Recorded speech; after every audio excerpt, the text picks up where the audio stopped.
सभी का स्वागत है वैदिक सनातन प्रहरी के एक और लेटेस्ट लाइव में। आज का विषय है इतिहास, और ऐसा इतिहास जो शायद हमसे छुप गया। लेकिन क्यों, क्या कारण थे कि हमें हमारा इतिहास नहीं पढ़ाया गया? ऐसे ही बहुत से तथ्यों पर आज चर्चा होगी। और आज हमारी चर्चा में जुड़े हैं डॉक्टर राकेश कुमार आर्य जी, जो अब तक लगभग 90 से अधिक पुस्तकों के लेखक हैं और राष्ट्रवादी समाचार पत्र उगता भारत के संपादक भी हैं।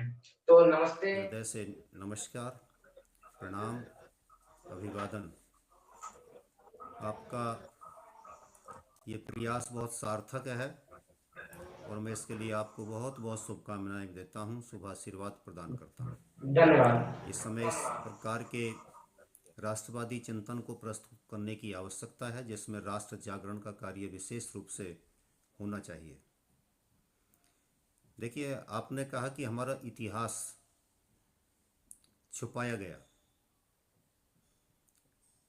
तो मैं कहता हूं कि हमारे इतिहास को जो लोग ये कहते हैं कि उसका विकृतीकरण हुआ, तो विकृतीकरण नहीं, विलुप्तीकरण हुआ।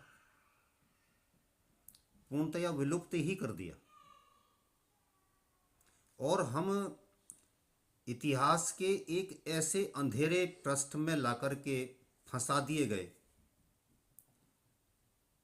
जहां पर केवल अत्याचार था, बर्बरता थी, क्रूरता थी, लूटपाट थी।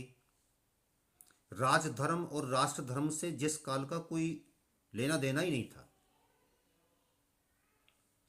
दुर्भाग्य से इस देश का जो पहला प्रधानमंत्री बना, वो उस कालखंड से इतना प्रभावित था कि उसको ही हिंदुस्तान का इतिहास मानता था। और उन्होंने एक पुस्तक लिखी, discovery of India. Discovery of India में वो कहते हैं कि मुगल काल जो है वो भारत के लिए वरदान रहा। एक से बढ़कर एक अच्छा हमको इस समय सम्राट मिला जो लोक हितकारी भावना से भरे हुए थे। ऐसी मिथ्या जानकारी हमको दी गई। अब इसका प्रभाव क्या पड़ा हमारी युवा पीढ़ी पर कि वो आपके शानदार अतीत को भूल गई, जुड़ना ही अच्छा नहीं माना, और वो मुगल काल में उलझ करके रह गई कि वहां पर राजपूतों की और आपके अकबर की क्या नीतियां थीं, यानी अकबर की राजपूत नीति कैसी थी, वो राष्ट्र के लिए क्या कर रहा था उस समय राजपूतों से एक अच्छा संबंध बना करके। कम्युनिस्टों ने आपको बताया कि आपके जो पूर्वज गजनी और गौरी से लड़ रहे थे और वो मारे जा रहे थे, तो इसका मतलब ये हुआ कि वो लड़ करके गलती कर रहे थे। उनको उनसे लड़ना नहीं चाहिए था, क्योंकि गजनी और गौरी एक अच्छा आदर्श लेकर के आए थे, एक प्रगतिशील मजहब को लेकर के हिंदुस्तान में उन्होंने प्रवेश किया था। जो आपका जड़तावादी सनातन था, उनकी दृष्टि से मैं कह रहा हूं, आपका जड़तावादी सनातन वो कहते थे कि उसको सही करने के लिए उस समय उनका आक्रमण हुआ तो उसकी प्रगतिशीलता को भारत के लोगों को अंगीकार करना चाहिए था, स्वीकार करना चाहिए था। उल्टा चोर कोतवाल को डांटे, आपको बता दिया गया कि गलती आप कर रहे थे कि आप उनसे लड़ रहे थे। अन्यथा तो आपको उनके प्रगतिशील विचारों का स्वागत करना चाहिए था। एक प्रगतिशील विचार के रूप में, एक विचारधारा के रूप में, एक प्रगतिशील मजहब के रूप में उसने, इस्लाम ने यहाँ पर एंट्री की थी, और उस एंट्री का आपको जो उसी तरीके से अभिवादन करना चाहिए था, अभिनंदन करना चाहिए था। लेकिन आपने नहीं किया, गलती आपकी थी। अब आपके पास में इतनी एक शानदार परंपरा है प्राचीन काल से लेकर के, जब रामचंद्र जी हैं और मनु महाराज से लेकर के चलेंगे तो करोड़ों वर्ष का इतिहास आपका आता है, करोड़ों वर्ष का। लेकिन दुनिया को जबरदस्ती पिछले 5,000 साल में समेटने का प्रयास किया गया, कम्युनिस्टों के द्वारा, कांग्रेसियों के द्वारा, मुस्लिमों के द्वारा, ईसाइयों के द्वारा। और यह बताने का प्रयास किया गया इससे पहले तो जाहिल लोग थे। ऐसा क्यों किया गया? ऐसा इसलिए किया गया कि यदि वो 5,000 वर्ष से पहले जाएंगे तो उनके पास में कोई चीज है ही नहीं जिससे वो अपनी कह सकें। उससे पहले तो जो कुछ अगर आप देखेंगे कि दुनिया में एक व्यवस्था थी और व्यवस्था चली आ रही थी, लाखों वर्ष से चली आ रही थी, तो वो उससे चला कौन रहा था? तो पता चलेगा कि वो सनातन चला रहा था। सनातन के सिद्धांत चला रहे थे, वेद के सिद्धांत चला रहे थे, मनुस्मृति चला रही थी, और वो बहुत सुंदर व्यवस्था थी। यदि उस सुंदर व्यवस्था की खोज करने लगे तो फिर इनकी जो जड़ें खोखली जो ऊपर रखी हैं, लाखों वर्ष नहीं, 5,000 में, 2,000 साल में, 1,400 साल में, जो जिनकी जड़ें मजहब के नाम पर ऊपर रखी हैं, ये सारी की सारी उखड़ करके जा दूर पड़ेंगी जा करके। तो इन्होंने अपने को सुरक्षित करने के लिए आपको विलुप्त कर दिया, इतिहास की नजरों से ओझल कर दिया, भगा दिया, हटा दिया। और दुर्भाग्य से जो देश को पहला प्रधानमंत्री मिला वो इसी विचारधारा का था। उन्होंने भी अपनी डिस्कवरी ऑफ इंडिया में यही सारा व्याख्यान दे डाला, और उसी को कांग्रेस आज भी बढ़ा रही है निरंतर। वेदों को ग्वालों के गीत कह दिया, उपनिषदों की तरफ जाकर के झांकने की हिम्मत नहीं थी उनकी, देख भी नहीं पाए उनको, दर्शनों को वो समझ नहीं पाए। रामायण और महाभारत को उन्होंने काल्पनिक कह दिया, इपिक्स कह दिया, महाकाव्य कह दिया, एक तरह से नोवेल के रूप में किसी ने लिख दिया, वो महाकाव्य के रूप में लिख दिया, ये एक अलग बात थी, लेकिन था वो एक नोवेल की लैंग्वेज का। ये बात आपको हमको समझा दी गई और हमने इसको मान लिया, क्योंकि हमको पीएचडी की डिग्री चाहिए थी, हमको नौकरियां चाहिए थीं, और सत्ता की चाटुकारिता करते हुए हमने उन लोगों से डिग्रियां ले ली जो लोग पहले ही इस मानसिकता के बैठे थे। तो आज के युवा के पास वो बात पहुंचे कैसे, जाए कैसे, उसको तो पता ही नहीं है कुछ भी। जो पिछले 80 वर्ष से जो कुछ होता रहा, 78 वर्ष से जो कुछ होता रहा, वो उसको अंधेरे में कर दिया गया, इसलिए इतिहास आपकी दृष्टि से ओझल हो गया। थोड़ा सा स्वामी दयानंद जी की ओर चलिए। सत्यार्थ प्रकाश उनका अमर ग्रंथ है। सत्यार्थ प्रकाश में स्वामी जी ने लिखा, 11वें समुल्लास में लिखा। 11वें समुल्लास में उन्होंने राजाओं की वंशावली दी है, हम आप सभी जानते हैं। स्वामी जी ने कहा कि भाई ये आया कहां से।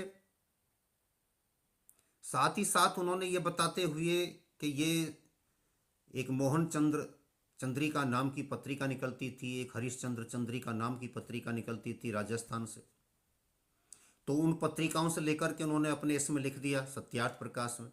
हमारे आपके लिए एक इच्छा पत्र लिख दिया, एक वसीयत लिख दी कि आपको भी इस पर काम करना है आगे जा करके, यानी आर्यों को इस पर काम करना चाहिए। अपने आर्य राजाओं के बारे में उन्होंने संकेत दिया कि जो हमारे आर्य राजा कभी दुनिया पर राज किया करते थे, चक्रवर्ती सम्राट हुआ करते थे, इतना संकेत वो दे रहे हैं। और संकेत बहुत महत्वपूर्ण है कि आर्यों को तो संपूर्ण भूमंडल पर चक्रवर्ती साम्राज्य था। तो फिर आप अकबर की, जैसे आपकी गंगा के लिए कहा जाता है कि वो शिव की जटाओं में उलझ गई थी, तो अपनी बुद्धि रूपी गंगा को आप अकबर की जटाओं में क्यों उलझा रहे हो, यहाँ तक क्यों जाते हो? आपको तो बहुत पीछे का मैदान दे दिया, बहुत पीछे तक जाना चाहिए आपको, हमको सबको, और पीछे जाकर के देखना चाहिए कि आर्य राजाओं की वंशावली कितनी है, कहाँ से चली आ रही है। तो मनु से अगर चलेंगे आप तो लाखों करोड़ों साल की आपके पास वंशावली आएगी, लेकिन नहीं है, उपलब्ध नहीं है, ये एक अलग बात है। लेकिन अनुसंधान का व्यापक क्षेत्र हमारे आपके पास में है, हमें उस पर अनुसंधान करना चाहिए। और मैं आपके लिए, क्योंकि आपके चैनल के जो श्रोता होंगे, जो इसके दर्शक होंगे, वो अवश्य अवश्य इस बात पर ध्यान देना चाहेंगे कि ये चीज़ें मिलेंगी कहाँ से। तो आपको वेद शर्मी जी की पुस्तक है वैदिक संपदा, पढ़नी चाहिए, बहुत कुछ मिलेगा आपको। दूसरी है रघुनंदन जी की वैदिक संपत्ति, मोटा ग्रंथ है, बहुत बड़ी महत्वपूर्ण जानकारी उसमें दी गई है, पढ़नी चाहिए। भगवत दत्त जी का भारतवर्ष का इतिहास है, पढ़ना चाहिए। गुरुदत्त जी का भारतवर्ष का इतिहास है, पढ़ना चाहिए। तब कुछ जाकर के थोड़ा सा एक प्रकाश दिखाई देता है कि हमारा इतिहास कितना दीर्घकालिक है, कितने लंबे कालखंड में बिखरा पड़ा है। तब हमको जाकर के कुछ दिखाई देगा और हम समझेंगे कि हमारा गौरवपूर्ण अतीत कितना महत्वपूर्ण है। तब हमको जानकारी होगी कि हमारे आर्य राजाओं की श्रृंखला कितनी व्यापक विस्तृत है, और उनका लोक कल्याणकारी राज्य और मुगलों का लोक कल्याणकारी राज्य कथित रूप से, फिर ब्रिटिशर्स का और जो वर्तमान सरकारें हैं आज़ादी के बाद की, उनके चिंतन में और हमारे राजाओं के चिंतन में कितना व्यापक अंतर है। और क्या अभी हम उस लोकतंत्र को स्थापित कर पाए हैं जिसकी कल्पना हमारे ऋषियों ने की थी? नहीं कर पाए। तो अभी हमें उस क्षेत्र में कितना आगे निकलना है, कितना आगे जाना है, ये हमारे मानसिक धरातल की जो पड़ते हैं वो खुलने लगेंगी। विद्यन्ते हृदय ग्रंथि छिद्यन्ते सर्व संशय वाली बात हमारे भीतर आएगी, दिखाई देगी। तो हमको लगेगा कि हमें तो अभी बहुत कुछ करना है, बहुत कुछ करना है, और करना भी है। इसी अनुसंधान पर थोड़ा सा जो स्वामी दयानंद जी ने कहा और जो वो राजाओं की वंशावली दी है, आप उसको देखेंगे, वहां पर 4157 वर्ष का इतिहास का क्रम दिया गया है। यानी कि महाभारत के बाद जो आपके युधिष्ठिर राजा बने, वहां से लेकर के और मोहम्मद गौरी के आक्रमण तक का 4157 वर्ष का है। 124 पीढ़ियां हैं। 4157 वर्ष 9 महीने 14 दिन का विवरण है।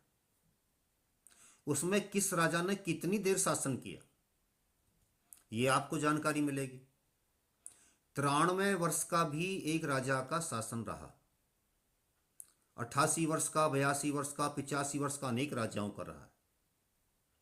तो जिस राजा ने 88 वर्ष या 93 वर्ष शासन किया हो, तो वो गद्दी पर कितने दिन, कितने वर्ष का बैठा होगा, जब उसके पिता ने भी इससे पहले कुछ इतना लंबा शासन किया होगा। तो उसके पिता का 80 साल का शासन, फिर वो भी कितने दिन में बैठा होगा, फिर वो वाला बन रहा है, उसकी अवस्था कितनी रही होगी। यानी 200 वर्ष तक का शासन, 200 वर्ष तक की अवस्था आपके इन 4157 यानी अब से पिछले 5000 वर्ष के कालखंड में दिखाई देती है राजाओं की। अब 4157 वर्ष का उनका शासनकाल। और एक बात मैं जो आपको बताना चाहता हूं विशेष रूप से, कि महाभारत में एक राजा का जिक्र आता है, सुशर्मा नाम का राजा है। और सुशर्मा राजा जो था वो था उस समय के त्रिगर्त का राजा। त्रिगर्त उस समय जो कहा जाता था वो आज के कांगड़ा क्षेत्र को कहा जाता था, जो हिमाचल प्रांत में पड़ता है। हिमाचल के उस राजा त्रिगर्त के राजा का नाम सुशर्मा था। और सुशर्मा आपके पांडवों की ओर से युद्ध में लड़ा था।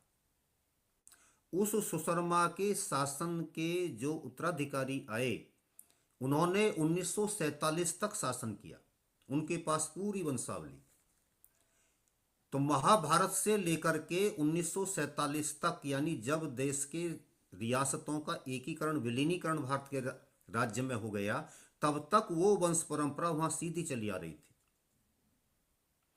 इस राजा का ये पूरा प्रमाण होते हुए कि ये राजा उसी समय से राजवंश चला आ रहा है, उसके बावजूद आपको क्या कह दिया गया, यानी कि लगभग 5000 वर्ष तक एक ही शासक, एक ही खानदान का राज चला आ रहा था। ये आपके इतिहास का बहुत बड़ा कौतूहल है। मुगलों के सामने वो क्या है, मुगल उनके सामने क्या है, ये देखिए, विचार कीजिए। मुगलों की पीढ़ियों ने कितना शासन किया, लेकिन वो इतनी बड़ी श्रृंखला दिखाई जाती है जैसे 5000 साल पर वो हावी हो जाती है। तो हमको थोड़ा सा दिमाग को खोल करके, दिमाग की जो बंद कोठरियां हैं उनको खोल करके इतिहास को पढ़ना चाहिए। इतिहास बोलता है, इतिहास के प्रमाण बोलते हैं, इतिहास का एक एक शब्द बोलता है, और उन शब्दों की आवाज को हमें सुनना चाहिए कि ये कह क्या रहा है। तो जब हम उनको सुनना शुरू कर देंगे तो हमको मालूम पड़ेगा कि बहुत सारी परतें खुलती जा रही हैं। अब आइए मुगलों पर थोड़ा सा विचार कर लेते हैं। मुगलों का शासन काल हमारे 4157 वाले कालखंड पर भारी पड़ता दिखाई देता है, लेकिन है कुछ भी नहीं। मुगलों की दिल्ली राजधानी कितनी देर रही? अकबर ने दिल्ली से शासन नहीं किया, आगरा से किया। आगरा के पास फतेहपुर सीकरी से उसने शासन किया, फिर लाहौर से शासन किया, फिर वहां से लौट करके आ गया। 7 साल फिर उसने दिल्ली से नहीं करके बल्कि आगरा से शासन किया। दिल्ली में एक दिन नहीं आया। लेकिन आपको कहीं ना कहीं सुनने को जरूर मिला होगा दिल्ली का बादशाह अकबर। दिल्ली का बादशाह था ही नहीं। उसके बेटे ने भी शासन नहीं किया यहां से, जहांगीर ने। उससे पहले हुमायूं, और हुमायूं का बाप बाबर, उसका भी इससे कोई मतलब नहीं रहा दिल्ली से। फिर दिल्ली राजधानी कब बनी उनकी? 1638 में। 1638 में मुगलों की राजधानी शाहजहां के द्वारा बनाई गई, और वो 1628 में गद्दी पर बैठा था। 1627-28 से 10 साल बाद जाकर के उसने दिल्ली को अपनी राजधानी बनाया। 1658 तक, यानी 38 से लेकर के 58 के बाद जो है उसका समय आया 20 वर्ष। 20 वर्ष उसने शासन किया, और उसके बाद जो उसका बेटा आता है औरंगजेब, औरंगजेब ने 50 वर्ष शासन किया। तो 70 साल के लिए राजधानी मुगलों की मजबूती से जो शासन करने वाले थे, इनके कथित रूप से, उनके अधीन ये 70 वर्ष रही। लेकिन हमको इस तरीके से पढ़ाया जाता है कि जैसे दिल्ली मुगलों के लिए हजारों साल तक राजधानी के रूप में काम करती रही। लेकिन उससे पहले इंद्रप्रस्थ पर, जो यही दिल्ली हुआ करती थी, जो उसको इंद्र की नगरी कहा जाता है, यही इंद्रपुरी, यही इंद्रप्रस्थ, इसी पर आर्य राजाओं का 4157 वर्ष तक शासन रहा निरंतर। उसको हमसे निकाल दिया गया, हमारे मस्तिष्क से निकाल दिया गया, हमारी स्मृति से निकाल दिया गया, और हमने उसको निकल जाने दिया। ये 70 साल हमको बहुत महत्वपूर्ण लगते हैं। तो ये एक विमर्श गढ़ा गया किस व्यक्ति के द्वारा? जो देश का पहला प्रधानमंत्री बना। और देश के पहले प्रधानमंत्री ने जो देश का पहला शिक्षा मंत्री बनाया। देश का पहला शिक्षा मंत्री किसे बनाया गया? आप सभी जानते हैं, मौलाना अबुल कलाम आजाद। मक्का में पैदा हुआ था, मक्का का रहने वाला था, अरब का व्यक्ति था, हिंदुस्तान से कोई मतलब नहीं था, हिंदुस्तान में आकर के रहने लगा, कांग्रेसियों के पल्ले पड़ गया, नेता बन गया, पहला शिक्षा मंत्री बना दिया, आता जाता कुछ था नहीं। ऐसे लोगों को उस देश का शिक्षा मंत्री बनाया गया। उसने कहा कि सारा कुछ जो भी कुछ है वो तो सब मुगलों का दिया हुआ है, और हमको दिन के दोपहरी में लूट लिया गया। हमने अपने इतिहास को नीलाम होने दिया, और उन्होंने नीलामी पर चढ़ा दिया। देश के 5 शिक्षा मंत्री मुसलमान बनाए गए। पांचों के पांचों ने इसी विषय पर, इसी मुद्दे को लेकर के काम किया कि जो कुछ था भारत के पास अपना कुछ नहीं था, यहां कुछ नहीं था, हमने दिया इनको। और भारत के लोग, भारत के तथाकथित हिंदू, तथाकथित सनातनी इस भाव बहकावे में आ गए। उन्होंने कहा कि यही सच है। तो फिर इतिहास को आप किस तरीके से अपना मान सकते हैं? कहां से इस तरीके से समझ सकते हैं कि यह हमारा इतिहास हो सकता है?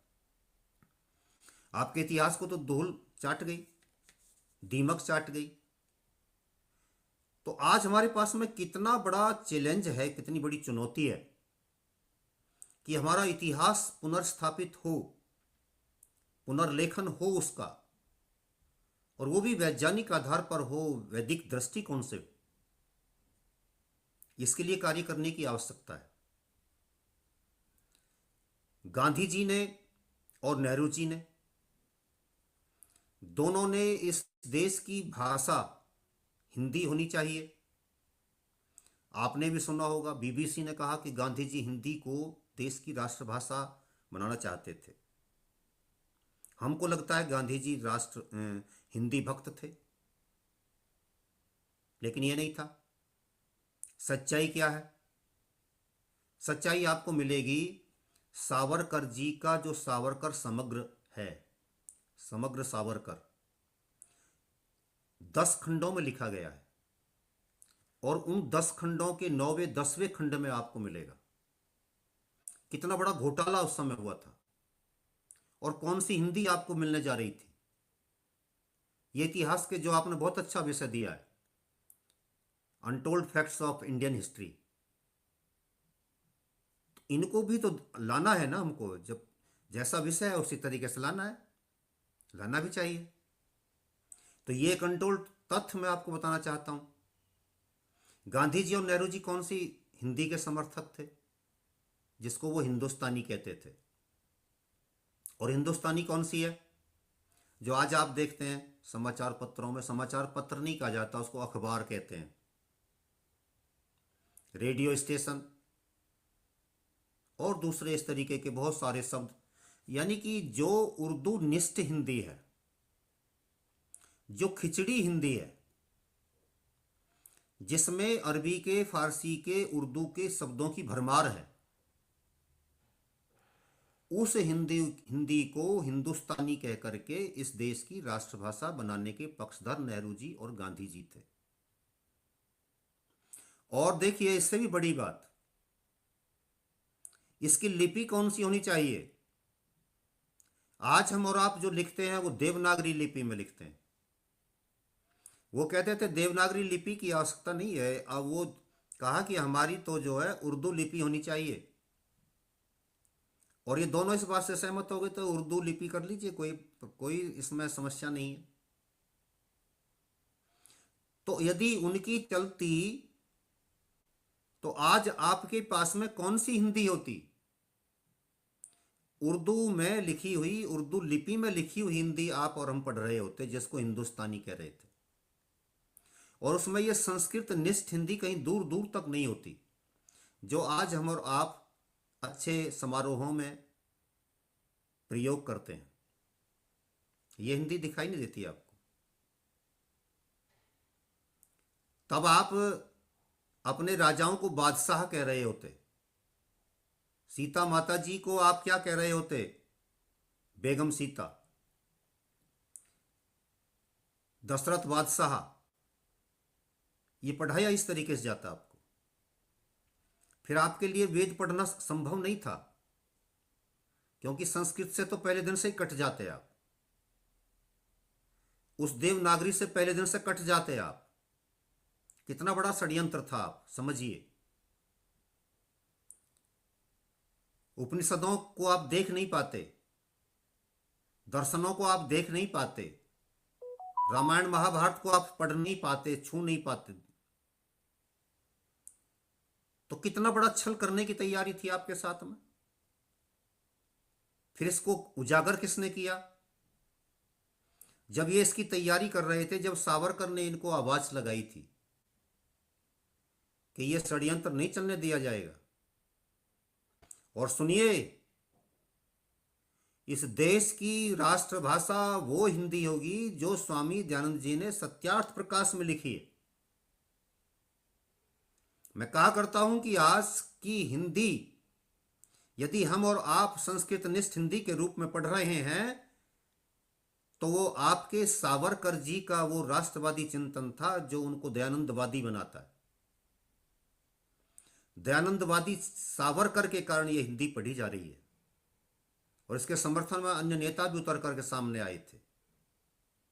आज जो कांग्रेस का नेता कहता है कि आज का प्रधानमंत्री, उसका नाम ये और वो इसका ये कि सरेंडर,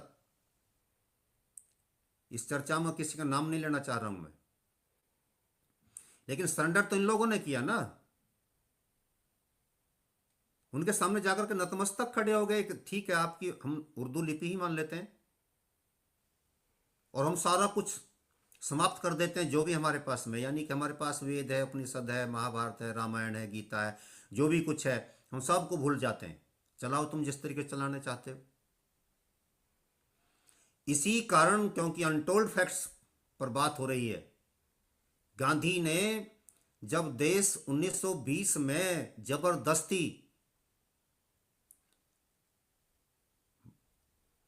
जो उस समय एक आंदोलन चलाया था, खिलाफत आंदोलन, उस खिलाफत आंदोलन में पूरे देश की बिना सहमति के देश, पूरे देश को उसमें झोंक दिया गांधी जी ने। खिलाफत आंदोलन का अभिप्राय क्या था? सामान्यतः लोग मान लेते हैं कि अंग्रेजों की खिलाफत की जा रही थी, विरोध किया जा रहा था। नहीं था। खिलाफत का अभिप्राय होता खलीफा की खिलाफत। जैसे हाकिम की हुकूमत होती है, ऐसी जो खलीफा का जो राजकीय पद था, उसका जो एक आभा मंडल था, उसको खिलाफत कहते थे। वो खिलाफत बनी रहनी चाहिए, अंग्रेजों ने उसको हटा दिया था आपके उसके पद से। जो टर्की का खलीफा होता था, जो धर्मगुरु होता था पूरे मुस्लिम जगत का, उसको उसके पद से हटा दिया था। मुस्लिम लीग का जन्ना भी कह रहा था कि हट गया तो हट गया, इसको छोड़िए, कोई इतना बड़ा नेता नहीं है ये। मुसलमानों की कंधों पर एक लाश चली आ रही थी, हमने उसको उतार दिया, कंधे से उतार दिया, इसको इतना तूल मत दीजिए गांधी जी। लेकिन गांधी जी ने कुछ लोगों की जाकर के फिर भी जो तलवे चाटे, और तलवे चाट करके उसको बना लिया कि नहीं ठीक है, नहीं हम आपके साथ में। तब गांधी जी ने यहां से एक पत्र लिखा था, अनटोल्ड फैक्ट्स की तरफ जा रहे हैं, और वो पत्र लिखा था अफगानिस्तान के शाह के नाम, जिसमें उन्होंने लिखा था कि आप हिंदुस्तान पर हमला कीजिए। गद्दारी का प्रमाण देखिए आप। हिंदुस्तान पर आप हमला कीजिए और हम यहां से सारे लोग आपका समर्थन करेंगे, क्योंकि मैं हिंदुस्तान पर मुसलमानों के शासन को विदेशी नहीं मानता। आपकी तो ये मातृभूमि है, जन्मभूमि है, आप शासन कीजिए, हमें कोई प्रॉब्लम नहीं होगी। अरे जिससे मुक्ति पाने के लिए हमारे लोगों ने लाखों करोड़ों की संख्या में बलिदान दिए, उसको गांधी जी आमंत्रित कर रहे थे। कितने दुख का विषय है। और जो व्यक्ति उस काम को करवा रहा था, काकीनाडा अधिवेशन 1923 में कांग्रेस का हुआ। मोहम्मद अली जौहर उस काकीनाडा अधिवेशन के अध्यक्ष थे। मोहम्मद अली जौहर वो व्यक्ति था जिसने अभी 2 साल पहले 25,000 हिंदुओं को कत्ल करवाने में महत्वपूर्ण भूमिका निभाई थी। मोपला कांड जो हुआ था इतिहास का, आपने सुना होगा। 25,000 हिंदुओं को मरवाया, उसमें महत्वपूर्ण भूमिका निभा रहा था। आज गूगल सर्च करना आप लोग, आपको जानकारी मिलेगी। गूगल सर्च करने पर आपको जानकारी मिलेगी कि वो हिंदू मुस्लिम एकता का पक्षधर बताया जाता है। जो 25,000 हिंदुओं को कटवा रहा था, वो हिंदू मुस्लिम एकता का पक्षधर था। और उसका विरोध सावरकर जी कर रहे थे कि ये क्या हो रहा है। और उसको और उसके बाद उसके उत्तराधिकारियों को और उसके साथियों को, जो हिंदुओं को मरवा रहे थे, उन लोगों को स्वतंत्रता सेनानी की पेंशन देने लगे। ये लोग कांग्रेसी लोग, कांग्रेस के शासन में मिलती रही। उनके उत्तराधिकारियों को भी जो चीजें मिल रही थी, उसको अब नरेंद्र मोदी सरकार ने आकर के खत्म किया है। ये कहां के स्वतंत्रता सेनानी थे जो देश के लोगों को मार रहे थे। कितने दुख की बात है ये। वतन की हालत जो बताने लगेंगे तो पत्थर भी आंसू बहाने लगेंगे। शर्म नहीं आई इन लोगों को। डूब नहीं मरे ये। हत्यारों को ये देश का स्वाधीनता सेनानी घोषित कर रहे थे। काकीनाडा अधिवेशन हो रहा था। पुलस्कर जी हमारे राष्ट्रगान को, जो उस समय वंदे मातरम हुआ करता था, गा रहे थे। 1896 से कांग्रेस के अधिवेशनों में निरंतर ये गीत गाया जा रहा था। 1911 में हमारा राष्ट्रगान जो वर्तमान है, जनगण मन अधिनायक जया हे, ये विशेष रूप से गाया गया था। सरला चौधरी जो हमारे रविंद्रनाथ टैगोर जी की भांजी हुआ करती थी, बहन की लड़की थी, उन्होंने इसको पहली बार गाया था 1896 में कांग्रेस के अधिवेशन में। और उसके बाद इसको निरंतर गा रहे थे लोग। यहां तक कि रविंद्रनाथ टैगोर जी भी इस गीत को राष्ट्रगान के रूप में गाया करते थे कांग्रेस के मंच से, किसी को आपत्ति नहीं थी। लेकिन जो 25,000 हिंदुओं का कत्ल का जिम्मेदार था, जब उस व्यक्ति को कांग्रेस का अध्यक्ष बना दिया गया, कांग्रेस के अध्यक्ष के रूप में उस व्यक्ति ने फिर ये देखा कि तेरी तो कीमत बहुत बढ़ गई, उसने पहली बार इसका विरोध किया, नहीं हम इसको नहीं गाएंगे। पुलस्कर से कहा कि आप ये क्यों गाने लगे हो यहां पर बैठ करके। पुलस्कर भी राष्ट्रवादी चिंतक थे, गाते रहे और कहा कि ये मोहम्मद अली जौहर सुन लीजिए, ये मुस्लिम लीग का मंच नहीं है, ये कांग्रेस का मंच है, मैं इसको गाऊंगा। इसलिए उन्होंने वो गाया, पूरा गाया। तो मोहम्मद अली जौहर वहां से निकल करके चला गया, जाने दो, कोई फर्क नहीं पड़ता। लेकिन गांधी जी ने उसकी खुशामद की। फिर ये तुष्टीकरण था। रामचंद्र राव वंदे मातरम जी ने एक आंदोलन खड़ा कर दिया इसको लेकर के कि जो वंदे मातरम का विरोधी है हम उसके विरोध में आएंगे। हजारों लोगों ने गिरफ्तारियां दी, हजारों लोगों ने जेल यात्राएं की, बलिदान दिए। आज आपके इतिहास में कहीं उनका उल्लेख है? कहीं पढ़ा है आपने? पढ़ोगे भी नहीं, क्योंकि ये उनकी कृपा है भारत पर। साबरमती के संत तूने कर दिया कमाल, ये तो वो गवाएंगे आपसे, हमसे, सबसे। इसमें उन लोगों का बलिदान क्यों आएगा? इसलिए मैं कहा करता हूं कि उनकी तुरबत पर, उनकी समाधि पर एक दिया भी नहीं। जिनके खून से जले थे चरागे वतन,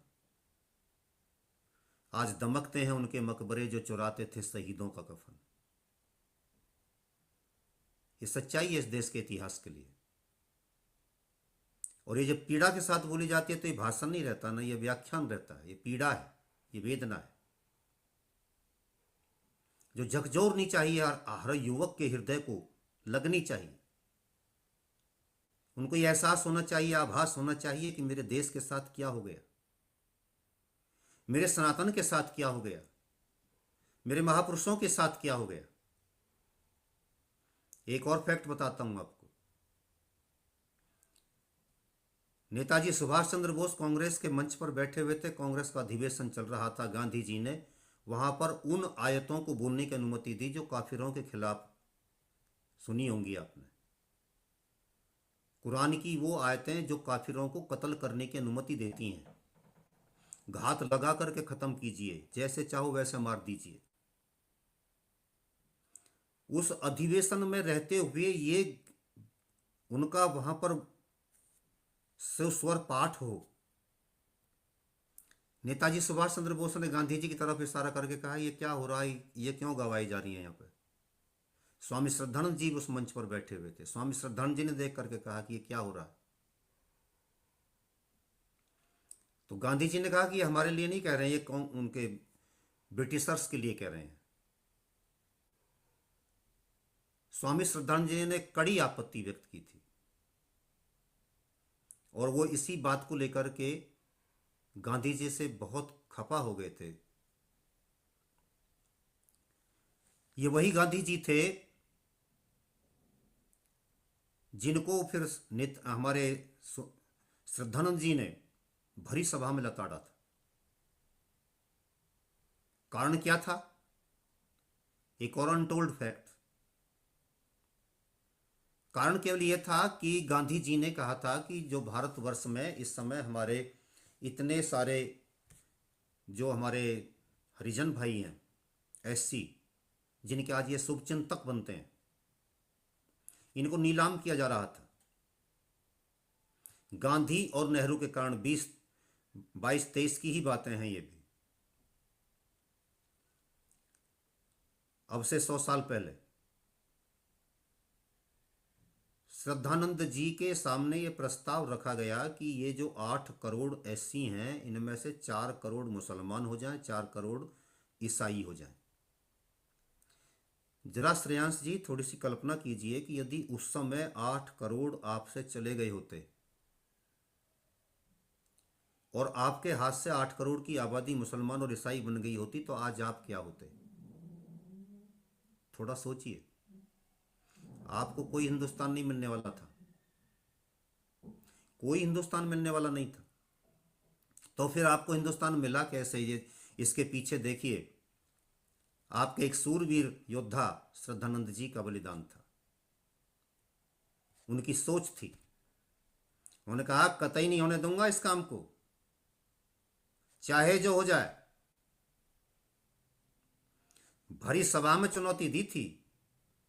ये होते हैं सूरवीर राष्ट्रभक्त लोग। यदि 8 करोड़ की आबादी, जिस समय देश की कुल आबादी 35 करोड़ थी, उसमें से 8 करोड़ सीधे थोक के भाव वहां चले गए होते, तो फिर आपके पास क्या बचता? जरा सोचिए। दिल्ली तक का आपका क्षेत्र और जो बिहार का भी क्षेत्र, जो उधर तक का गलियारा जो मांगा गया था, जो आज का पंजाब पूरा का पूरा, और जो गुजरात का क्षेत्र, इतना बड़ा पाकिस्तान आपके पास होता आज। पूरा उत्तर प्रदेश भी मांग लिया गया था।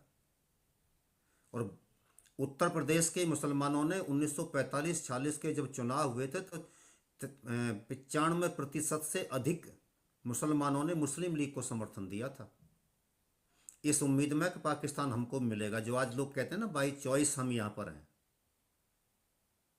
वो बाई चांस यहां पर रह गए।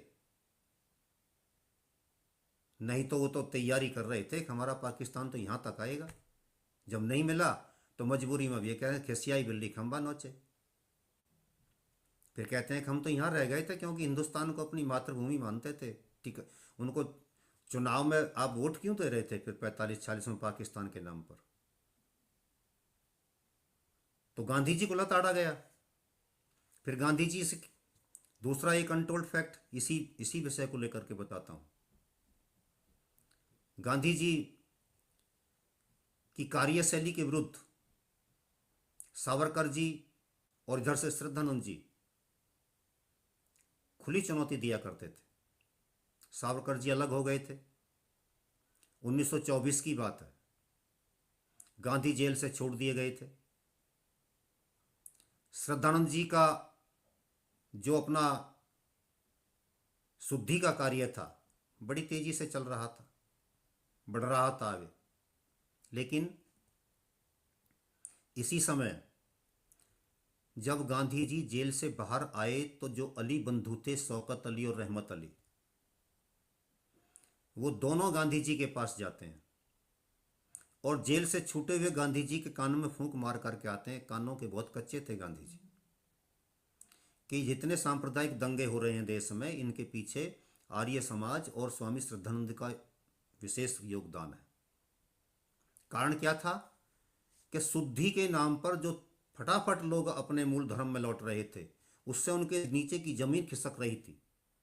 8 करोड़ हरिजनों को स्वामी जी ने रोक दिया था, और स्वामी जी के रोकने के बाद जो नीचे से लोग जो मुसलमान बन गए थे, वो धड़ाधड़ लौट करके अपने मूल वैदिक धर्म में आ रहे थे। ये क्रांति का बहुत बड़ा प्रतीक स्वामी जी बन चुके थे, उनकी नज़रों में खटकते थे। इसलिए गांधी को आते ही जो फूंक मार दी कि ये करवा रहे हैं जो कुछ करा रहे हैं। और गांधी जी ने अगले दिन ये स्टेटमेंट जारी कर दिया कि जो कुछ हो रहा है वो स्वामी श्रद्धानंद जी के कारण और आर्य समाज के कारण हो रहा है। आज आर्य समाज के मंचों से भी आरतियां उतारते हैं गांधी की। ये नहीं सोचते कि उसका चिंतन क्या था लेकर के देश के बारे में और स्वामी श्रद्धानंद जी के बारे में। अब्दुल रशीद ने गोली मार दी, गोली मारने के बाद वो कहते हैं कि ये मेरा भाई है। तो ये सारी बातें हमको बताती हैं कि इतिहास के अनेक तथ्य ऐसे हैं जो अनटोल्ड हैं, जो हम कहीं ना कहीं बताए नहीं गए हैं, जो कहीं ना कहीं हमारे लिए बहुत ज़रूरी हैं। आज अपने इतिहास के इस गौरवपूर्ण पक्ष को उजागर करने की आवश्यकता है, इसको समझने की आवश्यकता है, क्योंकि समय हमारे पास आपके पास नहीं है। समय थोड़ा है और काम अधिक है, ये मान के चलना चाहिए हमको, आपको सबको। तब जाकर के हम अपने देश को बचा पाएंगे, अपनी संस्कृति को बचा पाएंगे, सनातन को बचा पाएंगे। मेरा आपके लिए बहुत बहुत शुभ आशीर्वाद। आपने इस तरीके की चर्चा का आयोजन किया, और आपके सभी श्रोताओं के लिए भी मैं एक बार पुनः नमस्ते करता हूँ, क्योंकि इस प्रकार के तथ्य निरंतर आते रहने चाहिए, अच्छी जानकारी मिलती रहनी चाहिए। धन्यवाद।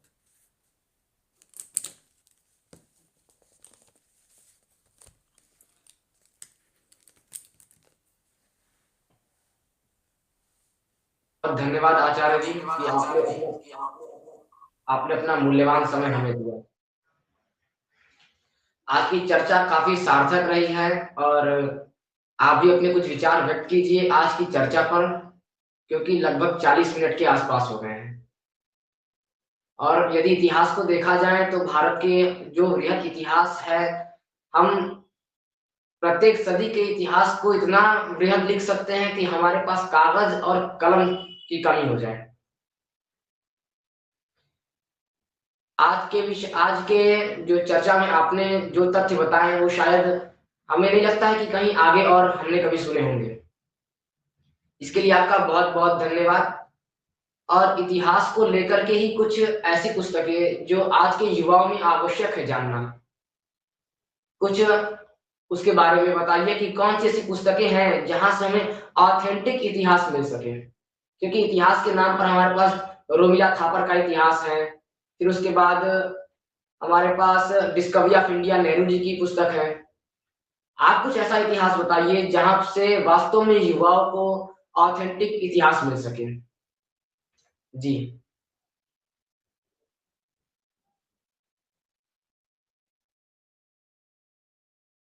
भारत सरकार ने 2017 में जो मेरा एक विशेष अनुसंधान इस पर हुआ, भारत का 1235 वर्षीय स्वाधीनता संग्राम का इतिहास, वो 6 खंडों में मैंने तैयार किया। 6 खंडों में वो सारा तैयार हुआ, और उसमें 1235 वर्ष तक हम निरंतर लड़ते रहे अपने देश की स्वाधीनता के लिए। हम गुलाम नहीं रहे। गुलाम तो वो होता है जो गुलामी को स्वीकार कर लेता है, लेकिन आप पहले दिन से लड़ते रहे। आपके घर में कोई आतंकवादी आ घुसे, कोई बदमाश आ घुसे, कोई डकैत आ घुसे, आप उससे बराबर लड़ते रहें, और जब तक वो निकल ना जाए तब तक आप उससे लड़ते ही रहें। तो इसे आपकी लड़ाई कहेंगे या गुलामी कहेंगे? स्वाभाविक है कि लड़ाई कहेंगे। तो ये लड़ाई का इतिहास है, गुलामी का इतिहास नहीं है। ये विमर्श बदलना पड़ेगा हमको। यदि आपने इसको गुलामी का इतिहास कह दिया तो समझ लीजिए कि हमने अपने पूर्वजों के पुरुषार्थ को नकार दिया। वो जरूरी नहीं है कि हमको आपको, जो मेरे दादाजी हैं, मेरे परदादाजी हैं, उनमें से तो कोई स्वतंत्रता सेनानी नहीं था, लेकिन था। दादाजी नहीं होंगे, दादाजी के दादाजी होंगे, कहीं ना कहीं उनके चक्कर में आए होंगे, कहीं ना कहीं अपने लोगों का साथ उन्होंने दिया होगा। प्रत्येक घर से कोई ना कोई व्यक्ति रहा है।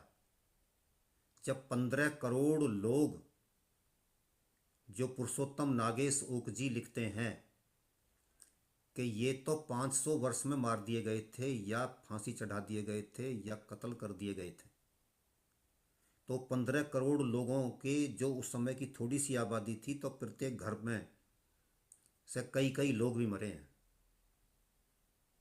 तो ये अगर हमारे आपके पास में अपना इतिहास नहीं है तो हमें पता होना चाहिए कि हमारी भी कोई पीढ़ी खपी होगी उसमें। तो मैं कहता हूँ कि ये मेरा तो है ही 1235 वर्ष का, लेकिन पुरुषोत्तम नागेश ओक जी के ऊपर पढ़ना चाहिए। अमर स्वामी प्रकाशन गाजियाबाद से सारी पुस्तकें मिल जाएंगी। गोविंद राम हासानंद नई सड़क से भी आपको पुस्तकें मिल सकती हैं सारी।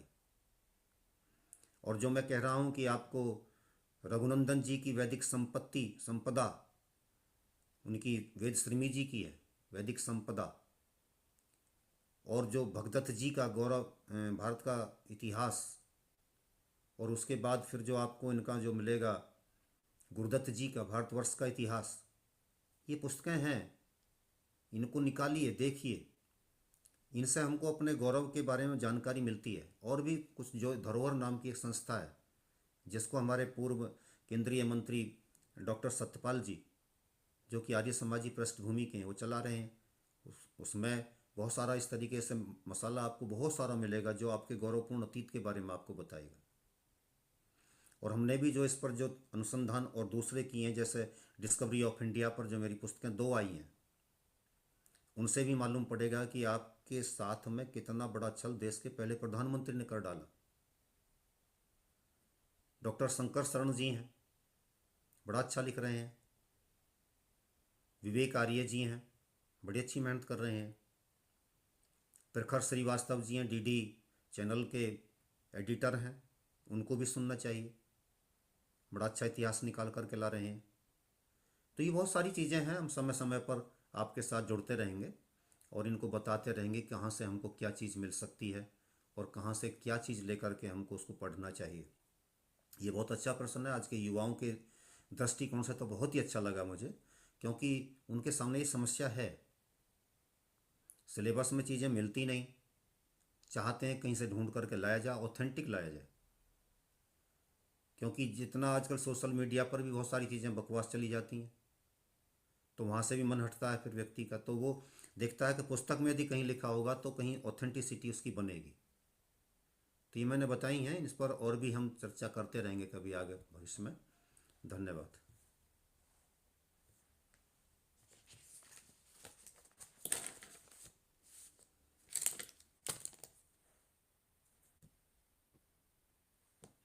आज की चर्चा काफी सार्थक रही और लगभग जो है 50 मिनट के आसपास हो रहे हैं, 46 मिनट। और अब मैं चर्चा को यहीं विराम देना चाहूंगा। और आज की जो चर्चा आज आपके और हमारे बीच में हुई, वो युवाओं तक और जो हमारे दर्शक हैं उन तक पहुंचे। इसी कड़ी में हम अब इस चर्चा को विराम देते हैं। तब तक के लिए सभी को सादर नमस्ते जी।